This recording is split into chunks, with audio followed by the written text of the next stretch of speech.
ბათუმის კონფერენციის საინიციატივო ჯგუფი ველოდებით თბილისიდან პარტიის ამ წევრების და თანადამფუძნებლებისათვის, ანუ კონფერენციის დელეგატებისათვის გამოყოფილ 136 მანდატს.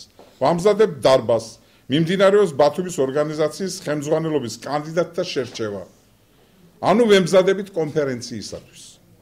გრძელდება განცხადებებისა და ანკეტების შემოსვლა.